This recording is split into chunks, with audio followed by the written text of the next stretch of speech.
The TVWAN News is proudly brought to you by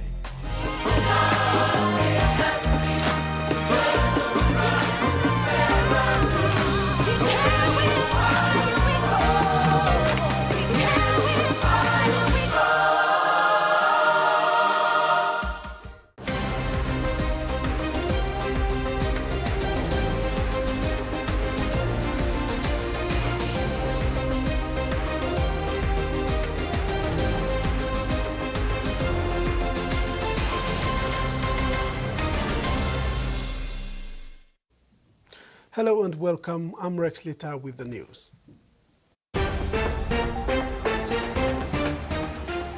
In this edition, PITA sets ground rules. Bureaucratic red tape blamed for funds delay. And PNG proposes test match against England. Morobe Province is starting on a clean slate with the voting of its new governor yesterday. Finsafen MP and newly elected Morobe Governor and TVWAN House Chairman Rainbow Paita laid out some ground rules after his 23-22 victory over TVWAN CRC MP Dr. Kobi Bomareo. The period of lobbying for a new Morobe governor is now over, with the highly anticipated voting at TVWAN House on Thursday, November 13, 2025. AHI President Malcolm Kalo nominated TVWAN CRC MP Dr. Kobi Bomareo, while Bulolo MP Sam Basil Jr., who was the first MP to raise his hand to contest the seat, surprised everyone by nominating Finsafen MP Rainbow Paita for the top provincial seat. The nominations were accepted by both the candidates and the chair of the meeting, Deputy Governor Willie Simbisi. This was because their resignations from their respective ministerial portfolios were approved by the National Executive Council and they were decommissioned. Basil Jr., on the other hand, did not have his position as the Vice Minister for Mining and Sports dissolved. Therefore, even though an LLG president nominated him, the nomination was not accepted by Chairman Simbisi.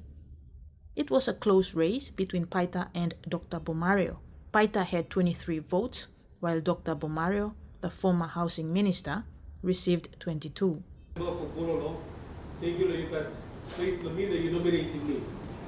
I will not take it for granted that you stood today on this floor, even though you're capable.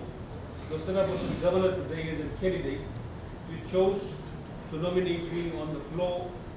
People of Finsafen to thank you, people know Bololo. Number two, we don't thank you, presidents. Makin over the president. So today, we make it talk clear, awesome. Suppose you want the money you got dinaw. Now you think was a mikam of governor, or they can dinaw blue and no got true. Suppose you got claim, now you will come to me and no got true. So over that dinaw before, and time governor he died and lose the sleep. Claim you to die and lose the sleep, awesome. Today time is starting a new plate, new thinking. Suppose you come stronger than me, lawyer and stuff. Provincial lawyer stuff by deal on them. Government lawyer stuff, you go to court the proving wasn't true making Islam. Me representative in other district. Plenty time money no sabolo district me too. Me rule district one me ups and down. So budget time you make it, all members me assuring you will be involved in the budgetary process. So presidents. Paita has highlighted that he only has 15 months left to make significant improvements in the province before the 2027 national general election. He will be releasing his 100-day plan next week and has given the assurance that all the province's plans and programs will be publicly posted for the sake of transparency and accountability. Kamela Guare, TVWAN News, Ley. The Parliamentary Advisory Committee on Health has been told that a 15 million kina funding for Madang Provincial Health Authority has been sitting in Waigani for more than 2 years, pending approvals. Madang Provincial Health Authority Chief Executive Officer Martin Damon revealed this when asked by the Advisory Committee why this money has not been utilized, while health infrastructure in the province deteriorate. Committee conducted a 2-day inquiry in Medeng this week and took an interest in the 15 million kina currently sitting in the Medeng Provincial Health Authority's trust account, but has not been accessed in the last 2 years. Chairman of the committee and member for Bogia, Robert Naguri, led the inquiry, taking the MAFA CEO to task over the delay in drawing these funds. The CEO, in explaining the delay, outlined the process involved in accessing this money. He said in order to access the funding, MAFA has to submit its plans to the Project Steering Committee, which is made up of Treasury, National Planning and the Prime Minister's departments. He revealed that MAFA has been waiting ever since the submission, as the PSC keeps deferring. Upheld by this response, Naguri said he would personally pay a visit to the Office of the Ministers for Health and National Planning and ask them to release the money immediately. As a Level 5 hospital, Mr. Naguri stated that the infrastructure and environment of the Modilon General Hospital is not conducive, and it is disheartening to see that there is no proper emergency building, as the former building is still under construction. Currently, a ward is being used for emergency cases, with patients scattered around waiting to be attended to. Toilets are also closed, with only one ablution block containing 4 bathrooms and toilets for males and females each, currently being used for the entire hospital. The mock chillers are in need of maintenance, with dead bodies kept in refrigerated containers at freezing temperatures. Another serious concern raised by the committee, affirming the need for the 15 million kina, is that most infrastructure in the hospital still contain the toxic asbestos product, which needs to be changed immediately. The inquiry is an extension from Morobes Engao Memorial Hospital last week. Ruth Rongola, TVWAN News. The PNG Censorship Office is concerned at the transformation of PNG's local authentic music using artificial intelligence, or AI, stating the future of the music industry in the country is at stake. The alleged copyright breach emerged this year, with familiar songs from veteran artists being mixed using AI. Michael Tamti Pies with this story. According to the chief censor, Jim Abani, the different renditions of local music that's been generated using AI is a breach of copyright, as the AI output is substantially similar to the original song. Mr. Abani is concerned that local artists and their products are being threatened by the introduction of AI. The first issue was brought up on AI-generated music was in Leh, beginning of this year, when we had a workshop on music regulation to ensure that our music lyrics are decent, and it is appropriate for PNG listeners, and also it must be within our country's values and contexts that we want to promote. He added that original content done by artists in the country, ranging from music, videos and others, must remain as they are to keep and promote PNG's authentic artistic products. Familiar local songs that already have AI versions circulating include Dema Soul's Medeng,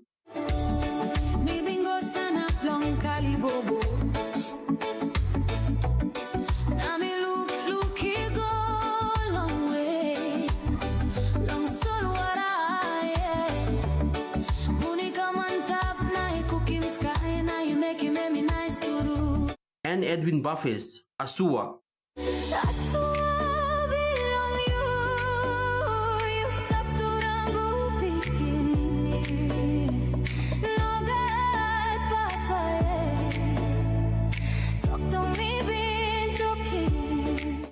Mr. Abani says a all-of-government approach is needed, where concerned government departments need to come together to assist the local artists mitigate the growing copyright breaching.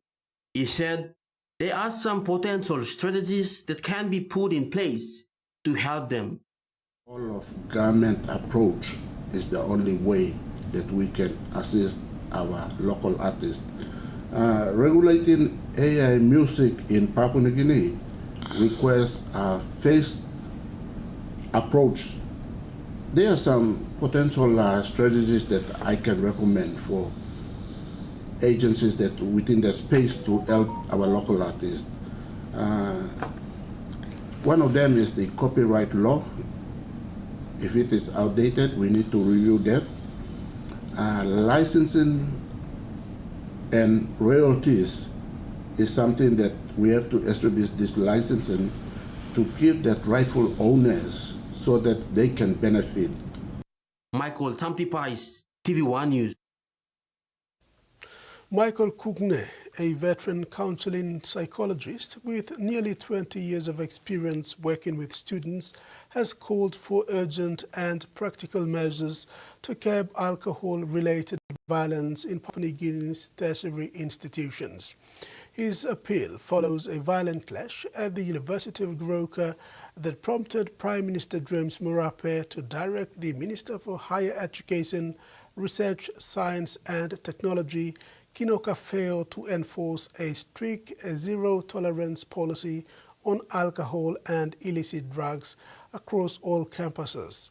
Kukne concluded that by combining policy enforcement, student welfare and education-based interventions, the HEST and universities can create safer, healthier and more academic-focused learning environments and protect the future of PNG's young people. In its drive to make Port Moresby a livable city, the National Capital District Commission has added another iconic facility to the fast-changing face of Port Moresby with the opening of the Konebada Recreational Park yesterday. Built at a cost of 7 million kina, this project was delivered through a partnership between NCDC and the Moresby South District. With the setting sun providing a backdrop to the park, this new facility is sure to provide a new experience for city residents.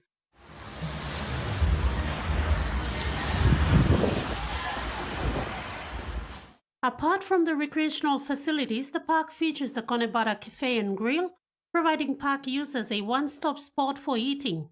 The Cafe and Grill is managed by a local catering firm, creating employment for young men and women there. We are all committed to giving our very best, not only in quality service, but also in training and mentoring young people in our community to develop real-life skills for their future. NCDC, together with the Moresby South DDA, invested 7.42 million kina to bring about this development, giving city residents a variety of spots to have some downtime from all the hustle and bustle of the city. It will start to attract more people to come, and it will start to ever, create an ambience that can be a major hub for our people to come and have a good time. Families will come, the eateries here, the cafes are here, and they can go down to the beach and have a good time. So this is what this facility and our investment is about. Taruma Beach is also on NCDC's radar for further development, but given the landowner issues, Pakop said they're still in discussion with them. We continue to work with them. They have developed it to some extent, but the possibility for the future can be a lot better, and I'm beginning to have discussion with them. Prime Minister, I met with all the landowners about 1 week ago down at Taroma. The construction of this park is in line with NCD's Urban Development Plan 2020 to 2030 and is aligned to Vision 2050. We're proud to have our good governor and minister and our board who also align the Urban Development Plan to the national policy and of course the 2050 vision to make Papua New Guinea a smart city. Ruth Rungala, TVWAN News. This is TVWAN News. After the break, Steamships, a story of resilience, and OTML empowers law students.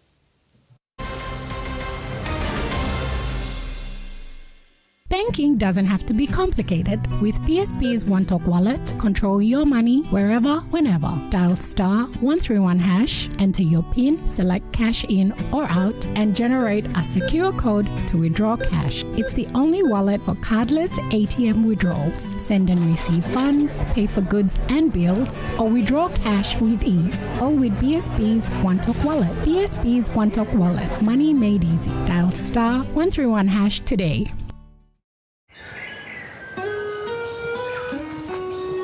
From the rich soils of the highlands, the finest coffee has been grown by generations of Papua New Guineans, expertly blended and roasted with over 80 years of experience, making the finest cup of Nescafe New Guinea blend, PNG's own coffee. We've been traveling along this road together for over 50 years. Ella Motors acknowledges the visionaries and hard work that have been the driving strength to continued nation building. We live, prosper, sustainably grow with the community, whilst developing quality mobility chains, aspiring to be your first choice on every occasion.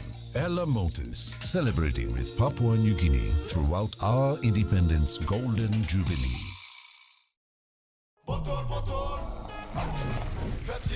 Tell him shorty come get it. Come grind on me, but met it. Mommy get loose, get loose, get loose. Pepsi in my hand, ice cold, no excuse. I tell him who's gonna bring that groove down. Pepsi with the fresh sound. Tell him who's gonna bring that groove down. Pepsi with that fresh sound. Pepsi, give me some Pepsi bottle. Pepsi, you like it? Pepsi, you like it? Pepsi bottle. Cold Power Citrus Blast uses stain-fighting active particles to remove dirt, grease and stains from your family's washing with less scrubbing and rubbing, reducing wear and tear and saving you time. Cold Power Citrus Blast has an amazing citrus fragrance that gives that extra freshness that will last all day long.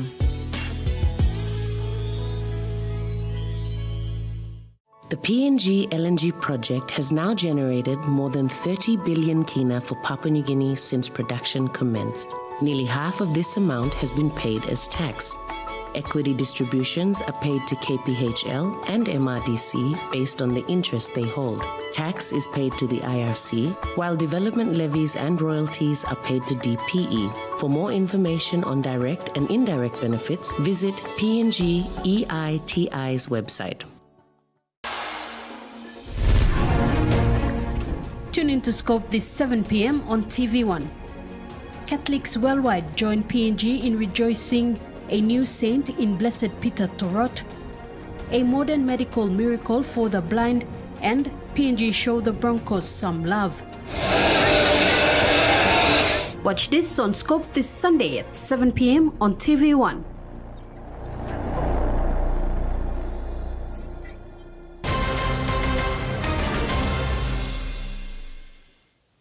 Welcome back. Steamships Trading Company could be regarded as one of the foundations of Papua New Guinea's modern economic and social development over the last 100 years and more. Yesterday, the company invited business partners, clients, and government representatives to watch a short video, a bird's-eye view of its contributions to the nation's growth and modernization.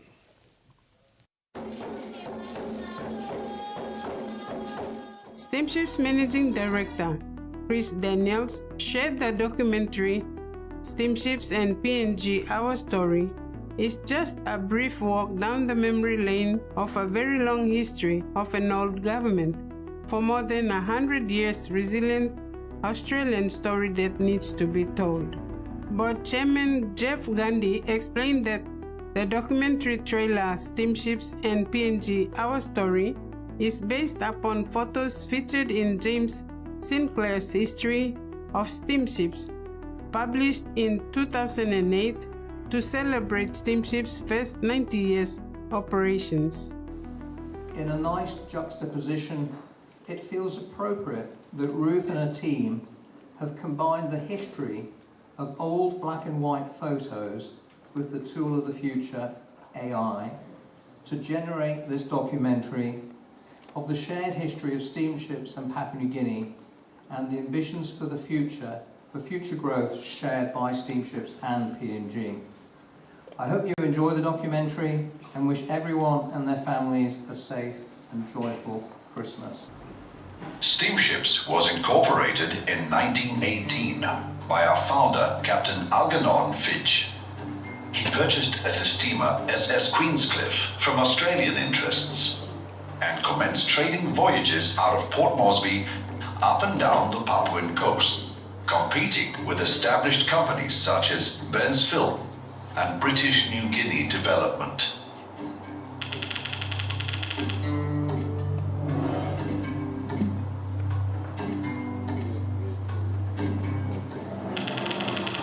Who could have predicted that this one-ship operation would grow into one of the biggest companies in Papua New Guinea?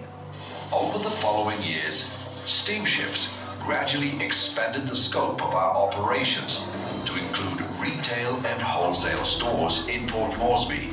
Minister for Fisheries and Gazelle MP TVWAN stood in for Prime Minister James Marape during the show. He said the work of steamships is an example of collaboration, commitment and dedication. Company, 107 years old. 107, 1918, if I'm correct. Around this time, the Spanish pandemic flu was just ending, the World War I was just ending. So they needed to expand. Where better to go than the Pacific? And we thank them. Because if they did not come at that time, we would never have connected our country. We would never see the true potential of what our country could hold. Frida Kana, TVWAN News. Oktedi Mining has continued its strong support for education in Papua New Guinea by sponsoring the 36th moot court competition of the UPNG Law School. The grand finals were held on September 4th at UPNG's main campus, allowing law students to demonstrate their courtroom skills and prepare for their future roles as legal practitioners. Prizes for the winners and consolation prizes for the participants were sponsored by Oktedi and presented during the Law Students Society closing program on October 2nd. Oktedi's manager for Government and External Relations, Martin Paining, spoke about the company's dedication to local talent and education. 14 West New Britain students from the Sonoma Adventist College in East New Britain province returned home safely this week. Provincial authorities in Kimbe say students from the University of Goroka are also being evacuated from the highlands to ensure their safety.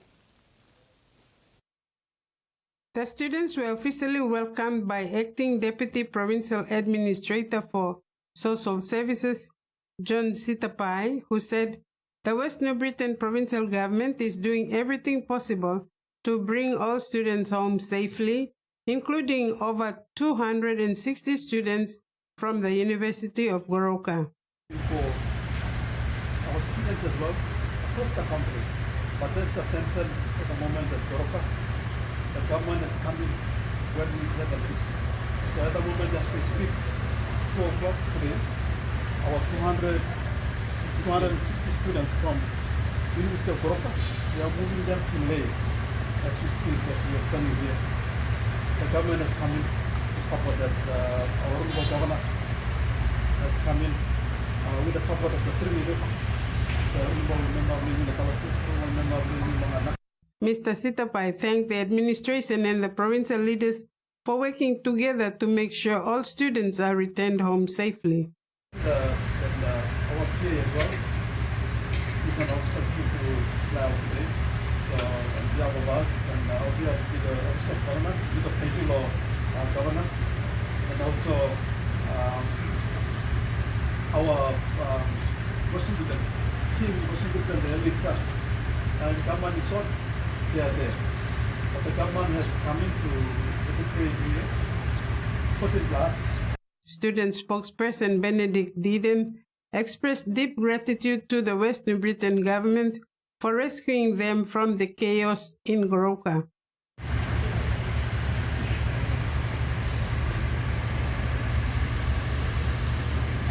Good afternoon once again. Thank you. On behalf from our leaders, I would like to take this time to appreciate and acknowledge the presence of our leaders. Because of you, and you save us and bring us here.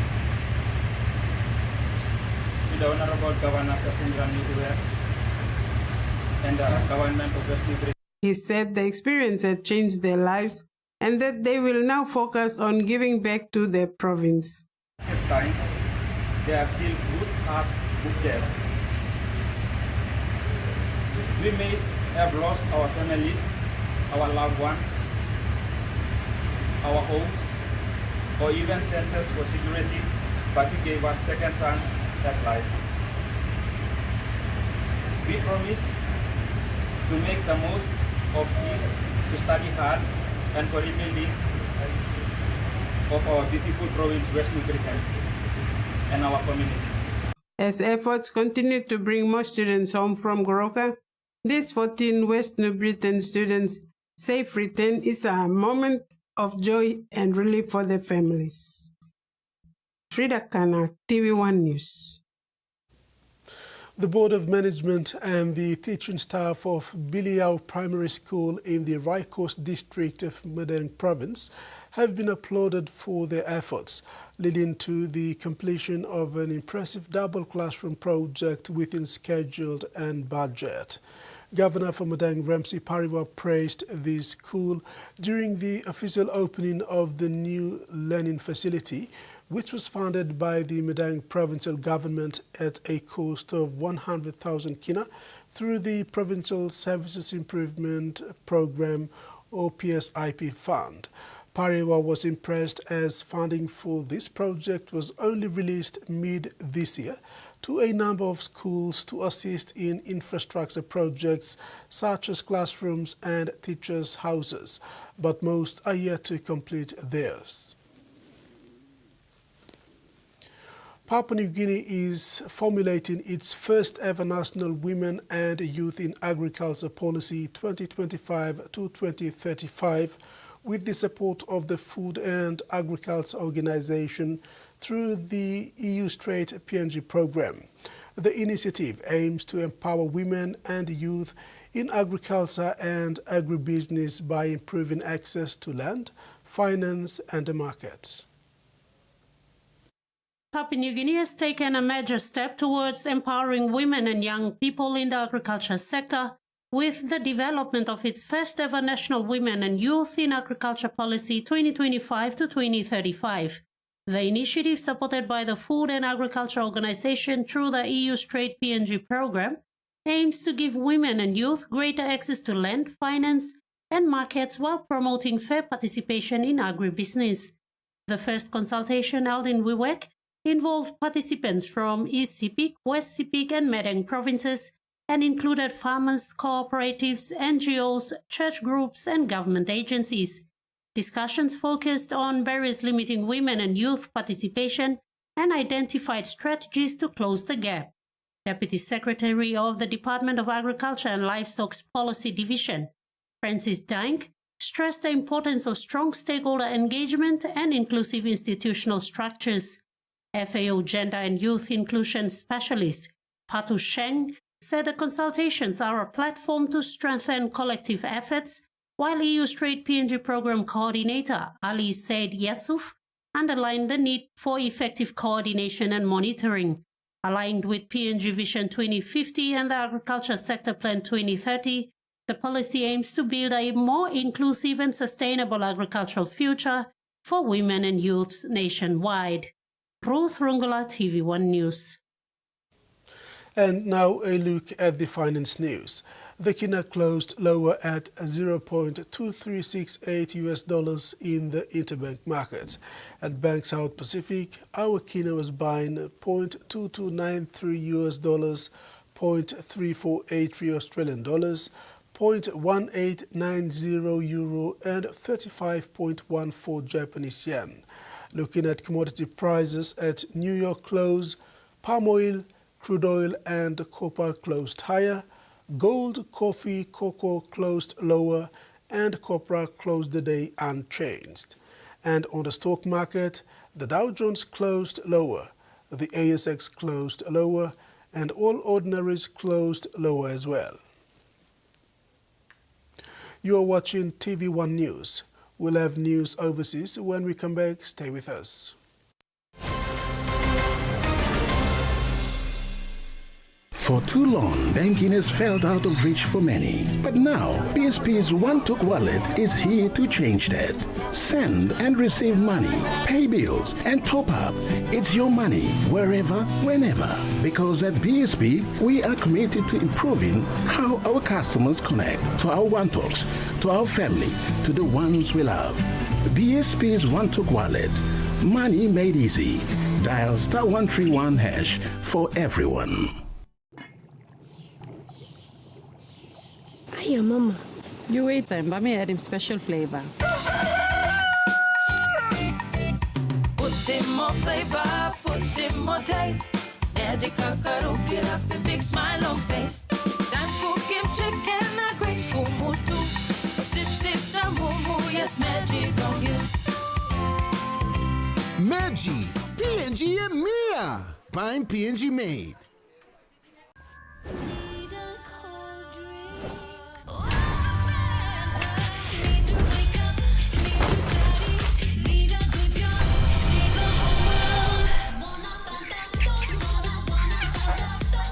Hi, with the help of Palmolive Naturals shampoo and conditioner, with these 3 quick and easy tips, I'm going to show you that more natural, beautiful hair is achievable. Step 1, massage your scalp during washing with shampoo. Step 2, apply conditioner to the tips of your hair. Step 3, gently towel dry your hair. There you have it. For natural, beautiful hair, use Palmolive Naturals shampoo and conditioner.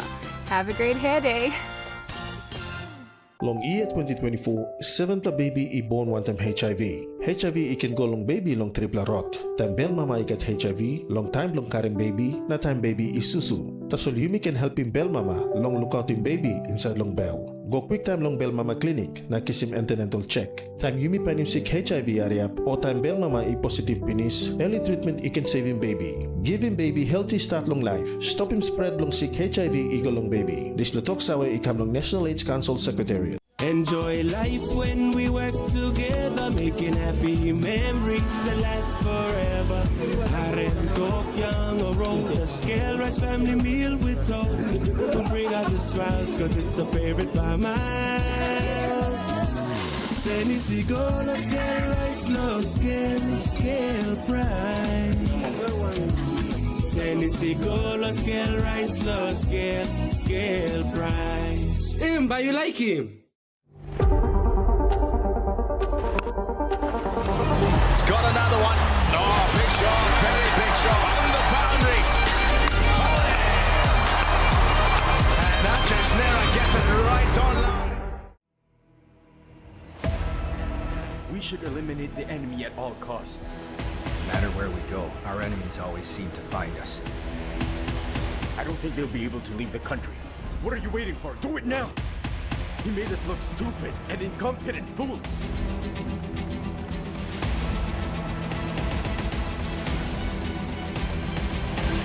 What'll happen to us now?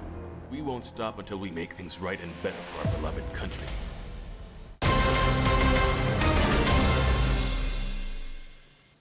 Thanks for staying with us. Turning abroad, Australia and New Zealand's willingness to pay top dollar for recreational drugs is turning Pacific Island states into drug mules for cartels. A new government report outlines how gang members, many of whom are deportees, are transporting shipments of meth and cocaine through the islands, often with the help of corrupt police and customs officials who are paid to look the other way. What's worse, these gang members are being paid for their efforts with drugs of their own, which they go on to sell in Pacific communities. The stock details have been revealed in New Zealand's Ministerial Advisory Group on transnational serious and organized crimes most recent reports. Software developers and business analysts will be among hundreds of new tech roles created at Qantas as part of an innovation center that will set up in the Adelaide CBD early next year. The airline's chief executive was in South Australia today to make the announcement, but the details of a deal between the company and the state government will remain under wraps. Landing more than 420 high-tech jobs for SA. Well, you're perfect examples of the capability. The Qantas CEO jetting in to announce Adelaide as the site of the airline's new Product Innovation Centre, the first facility of its kind in Australia outside of Sydney. We want this to be wildly successful and we want to see this grow here in Adelaide, but also as a capability. SA was selected after a deal was struck between Qantas and the state government. The Premier tight-lipped on how much taxpayer money is on the table, but says it won't be handed over until the airline delivers. It is only able to be realised by Qantas in the event they meet key benchmarks, including the employment of a lot of people here in our state. As Qantas flies in, there are concerns that a major South Australian project could be lost interstate. Melbourne's Peter MacCallum Cancer Centre proposing to buy and operate a proton therapy unit, raising more questions over troubled plans for an Adelaide facility. The Federal Health Minister says Australia only needs one. He'll work with SA to resurrect the proposal, but won't rule out going elsewhere. This is not going to be a South Australian service or a Victorian service. This is going to be a national service. We still retain the aspiration and the hope that we can bring this opportunity to life, and the work continues. Funding for the proton therapy unit was first announced more than 8 years ago. We're ready to go, so 2020 we can do it by, yep. Australia risks undermining efforts to establish itself as a leader in the green energy transition and letting down its vulnerable Pacific Island neighbours if its bid to host next year's biggest climate summit fails, diplomats and analysts say. Australia was long considered the frontrunner to hold the COP31 conference, aiming to bolster its ambitions to become a renewable energy superpower and highlight issues faced by Pacific Island nations, which it plans to co-host the conference with. However, Turkey doubled down on a rival bid, saying it wants a summit that more directly tackles financing for developing countries' climate efforts while showcasing its own progress toward the 2053 net zero emissions target. That was led to an attention-shaping impasse that must be overcome at this year's COP30 meeting currently underway in Belém, Brazil.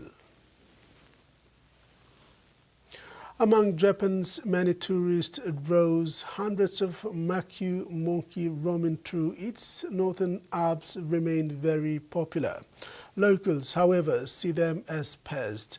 Despite huge efforts to drive the animals out of residential areas, there are growing calls to cull them, but some are calling that plan short-sighted.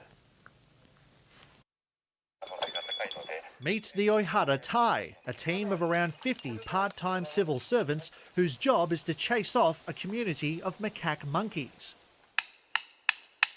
Armed with bells, whistles and sticks to make lots of noise, the team tries to herd the animals further into the mountains, away from homes and crops in the village of Azumino. There used to be a clear boundary between the village and the mountains, but it gradually disappeared. Wild animals have increasingly been coming into the village where the food is tastier and more nutritious, but they're eating things they're not naturally supposed to. Michael Johnson has lived in Azumino for over a decade. The monkeys have raided his home 4 times. When they got in here, they opened this to get up to get grains. and they had bite marks on it. They were all over the floor. They'd get into it and they'd be on the floor. He says when he first moved here, he was excited about sharing his surroundings with the local wildlife. Now he carries a slingshot. When they see this coming, they run. They stay just out of range. And I keep rocks here. In 1947, the species was granted protective status to rebuild its population after widespread killing during World War II. Tourists can't get enough of them. More than 200,000 visit the nearby Jigukudani Monkey Park every year just to catch a glimpse of the species soaking in hot springs. But locals who've seen a very different side of them are fed up. They scatter the apples around when eating. They just drop them like, hey, look at what I'm eating. If there are vegetables, they scatter those around too. Sometimes they even carry pumpkins in their arms. Calls to cull large numbers of macaques are growing. Local councils suggest it would take up to 3 years to remove them entirely from areas near humans. Ecologists aren't so sure. Even if their numbers are temporarily reduced, as long as the environment can still support monkeys, others will move in and the population will return to its original level. The problem will just repeat itself. Professor Izumiyama says current measures like GPS tracking and electric fences are a step in the right direction. Clearing more vegetation between the town and the forest would also help create a more distinct boundary and hopefully drive fewer people bananas. Small towns in northwest New South Wales are booming thanks to a successful harvest this spring. Towns like Walgett are celebrating the good times while they can, with the weather still causing issues for some parts of the state. It's daybreak in the heart of cropping country, and the headers are already rolling. They're working around the clock to harvest crops planted in the winter. Well-timed rain has growers looking at a standout season. These are averaging 3 tonnes a hectare, and wheat was going about 5 tonnes, so no complaints there. They've been fortunate enough to see back-to-back good years. Especially west of Walgett, we haven't really seen anything like the past 6-7 years. Even so, it's a race to move grain to the silos. It's still clear skies here, but some parts of the northwest have suffered crop damage from hailstorms this harvest. You're just stressed that, like the next rain event's going to come and put it all underwater and you're going to lose it all. The success of the harvest is also being felt in town. The most recent census puts Walgett's population at just over 5,000 residents, but that number doubles when adding labour from out of town. New South Wales is tipped to produce almost 18 million tonnes of grain this year, and most of that will come from the north of the state, like here in Walgett. But as drought continues to plague southern New South Wales, not all growers are celebrating. Most people down this way are going to struggle to get anywhere near average crops. When you throw in wheat prices, barley prices not being that magnificent. With summer almost here, southern growers are hoping the next season will be the one that turns things around. When you're on the edge, it doesn't take a lot to make a difference. Hoping Mother Nature shares her good fortune across the state. Some people are waiting more than 6 years to see specialists such as neurologists. Doctors claim people are suffering irreversible complications and even risk dying while they languish on public waiting lists. Scaling obstacles is all too common for William Goldsborough, who was born premature. You're so tricky. And faced a lengthy wait to see a public specialist for hearing loss. At least 3 years, but potentially longer. It was unacceptable for a child that had already been through so much. The ABC has analysed the available data to find out the longest waiting times for public specialists across the nation. In South Australia, some people are waiting more than 6 years to see neurologists. In Victoria, there are waits of more than 3 years to see ear, nose and throat doctors, while in Tasmania, some are waiting more than 3 years for urgent appointments with neurosurgeons. Each statistic is a person who's waiting for essential care way beyond the time that is clinically appropriate, and that carries with it the risk of preventable death. Unfortunately, Australia doesn't actually do that well in terms of equity. Everyone agrees these waiting times are unacceptable. Now it comes down to money.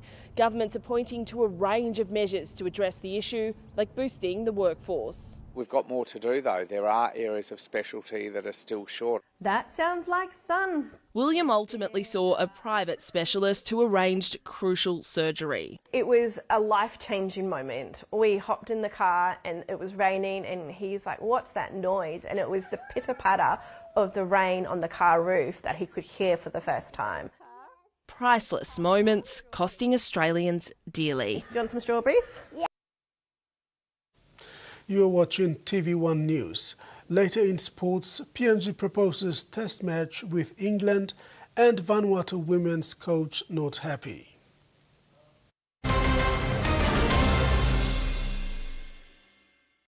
Are you ready to meet the best version of yourself? The one with the bright, confident smile? You've got to take pride in how good you look, how fresh your breath smells, and how great you feel. To boss it at work, to be your best for uni, or to catch the eye of that special someone. You've got to brush up your vibe with whiter, healthier, brighter teeth. Brush up for confidence with Colgate. The PNG LNG project has now generated more than 30 billion kina for Papua New Guinea since production commenced. Nearly half of this amount has been paid as tax. Equity distributions are paid to KPHL and MRDC based on the interest they hold. Tax is paid to the IRC, while development levies and royalties are paid to DPE. For more information on direct and indirect benefits, visit PNG EITI's website. Meet UmiPay, your digital wallet from TISA Bank. Your gateway to seamless transactions. Withdraw cash anytime at your nearest TISA agent. Send money to family and friends. Hello, son. Anytime, anywhere. Top up and pay with just a scan. From taxis to coffee and small businesses, UmiPay makes every payment simple. UmiPay, powered by TISA Bank. Hi. Yes. Can I get a loan for my PNG contract? You need to fill out these forms, these ones, and then you can get back to me. Okay? Hello? Hello? Anyone? Hi, I'm Kenny. Can I get a loan here? Not here. Not right now. Hi, I'm Kenny. Can I get a loan here? Of course, Kenny. I'll take down your details. I'll help with the credit check. Thank you. And I'll help with your business plan. 1 car Kenny. 20 car Kenny. 1,000 car Kenny. FinCorp. Fast forward your finance from zero to hero. Mtambo tru lonkarim o salim na simokin. Marijuana or all drugs no good ikam lo overseas or some cocaine or crystal meth. Nupla law or likolim Controlled Substances Act 2021 by making sawe lo you lo baim court fine inap money mark inap lo 2 million kina or go life year calabus. This platok sawe ikam long National Narcotics Bureau. One time Halivin, Willem Australia Papua New Guinea Law na Justice Partnership. It's NFL season on ESPN. Energy, energy, energy. You know what that means. Friday, busy. What a start. Monday, locked off all day. For this place, absolutely buzzing. Tuesday, sorry, got plans. Wide open, touchdown. It's that toe-tapping, pick-sixing, game-winning drive time of year. Wow, what a catch. So fill your calendar. The NFL is on ESPN.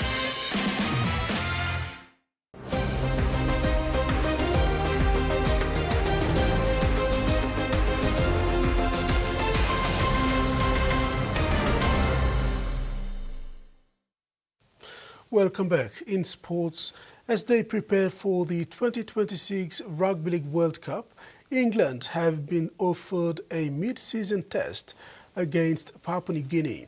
having not been able to fit a warm-up game of any description in the calendar ahead of this year's autumn's Ashes series against Australia, which they lost 3-0. England currently have no fixture booked in ahead of next year's World Cup.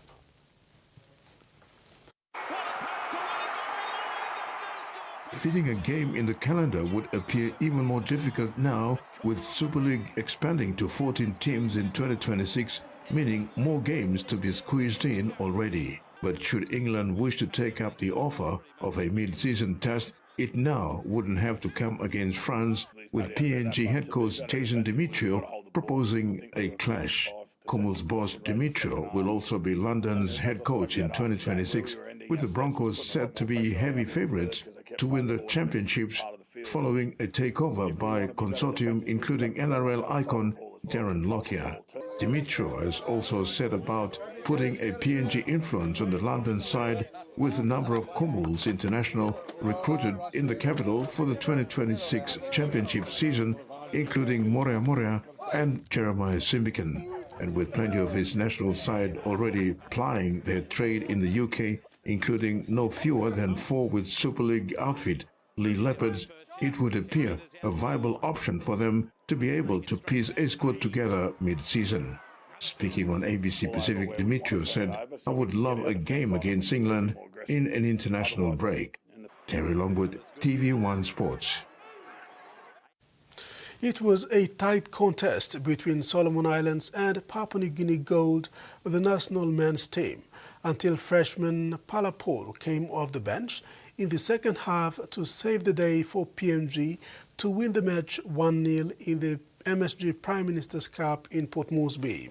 The visiting Solomon Islands dominated much of the play earlier on in the game yesterday, displaying fast-paced attacks staged by their speedy flankers Don Kiana and Junior David to set up key striker Rovo Boyes. However, PNG gasped the win with the last quarter of the match. Despite several strikes, the first half remained goalless, thanks to the concrete goal-saving skills of PNG's keeper, Dave Tomare. Tomare was exceptional, recording 4 crucial saves from on-target shots by the Solomon Islands strikers. For the goal, Ati Kepu and Nigel Dabinyaba generated attacks in the Solomon goal zones, but struggled to register a shot on target, as the Solomon Islands defense held firm. Just minutes before the break, PNG attacking midfielder Emmanuel Simon delivered a cross that nearly resulted in a goal for striker Raymond Gunemba. Score at halftime stands as PNG 0, Solomon Islands 0.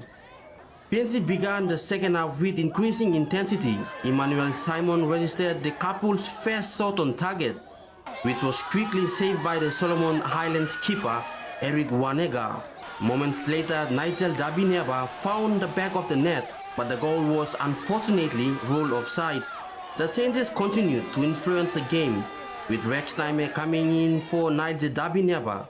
The changes continued to influence the game, with Rex Naime coming in for Dabinyaba and immediately making a dangerous run into open space before being disrupted by the Solomon defense.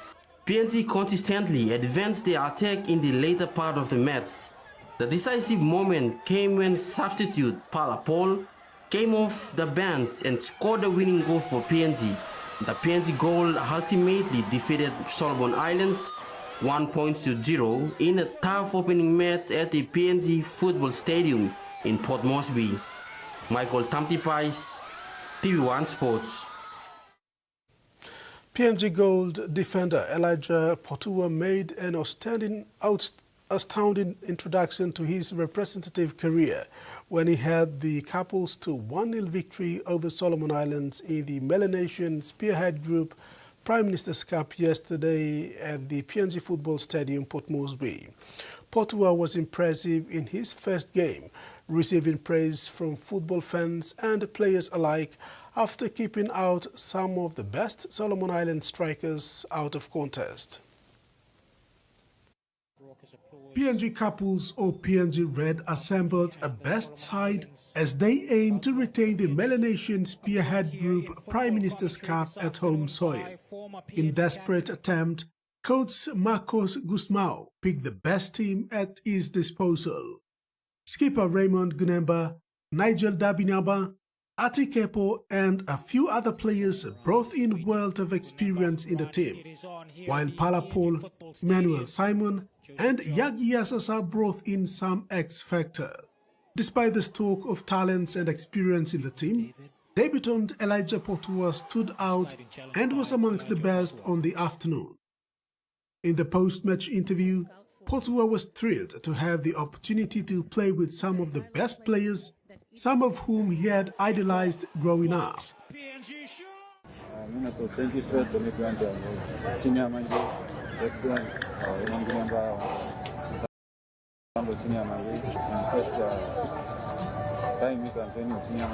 The young forward was thrilled with the experience, playing his first game in the international team and on home soil. Debut has been a TVWAN. Secondly, in TVWAN, first national team coming to Australia. Thank you, third. Because for me, because the world talent and team, boys we grant them. Thank you. Potua further said he has had the first taste of international football and would want to be part of the team in their upcoming games in the MSG Cup 2025. The PNG Red plays Fiji on November 17th in their second outing, and it will be another good match. With the performance he put yesterday against the Solomon Islands, fans said it was just the beginning. He is expected to lock down one of the spots in the team against Fiji and be an important member of the team in the future events. Vanuatu women's coach for the 2025 MSG Prime Minister's Cup, Jane Robert Yellow, has raised serious concerns about his team's poor performance yesterday against the PNG women's team. In the opening match for both sides saw the host, PNG brutally defeated the visiting Vanuatu 4-0 in front of the home crowd. Coach Yellow revealed his side lacked proper communication to effectively implement their formation in the match that resulted in the disappointing finish. Small analyze the game more. We really start late. PNC come he did a lot of 2 goals once we already did, so the 2 goals making more difficult for us. And but to be honest, only been better than Mivala. Our performance and result is up there, so I missed one message from Mivala, so I must go back, prepare good next upcoming game with Mivala. NCD and Central Kickboxing International Trials is set for tomorrow at the Rita Flynn Sports Centre in Port Moresby, with official weigh-in and registration concluded today. More than 20 fighters from both Central Province and NCD are expected to participate in the trials, the best expected to be in the spotlight for future representative fights. President of PNG Kickboxing Federation Stanley Nandek said this is a PNG KBF sanctioned tournament and is anticipating some tough fights tomorrow. Martial arts fans within Port Moresby and Central Province are urged to come to Rita Flynn Sports Centre and witness some kickboxing actions. That's it for sports. Now the weather forecast.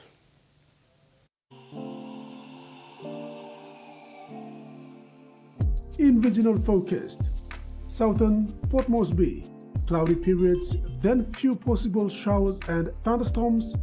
Popondetta, cloudy periods with some rain showers possible and thunderstorms. Mamase, Lay, cloudy periods with some showers and possible thunderstorms. Madan, Wewak and Vanimo, cloudy periods, then some rain showers and possible thunderstorms. New Guinea Islands, Lorengau, cloudy periods, then some rain showers and possible thunderstorms. Buka, cloudy periods, then some showers and possible thunderstorms. And Highlands region, Goroka, Buns, Kundiawa, Menditari and Wabeg, cloudy periods, then few rain showers. Ocean forecast for PNG areas for the next 24 hours. Coral Sea, seas moderate with southeasterly winds of 15 to 20 knots. Bismarck Sea, seas smooth to slight with northwest winds of 5 to 50 knots. Bismarck Sea, seas light with northeast to southeast winds of 10 to 50 knots. Pacific Ocean, seas smooth to slight with northerly to northwest winds of 5 to 50 knots. And coastal waters forecast. Waters of Medang to Wewak to Vanimo and northern PNG Indonesian border, and waters of Manus and its western group of islands, seas 1 to 2 meters.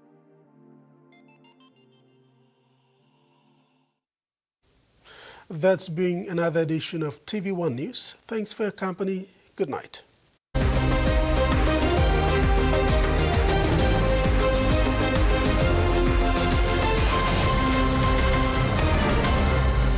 The TV1 News was proudly brought to you by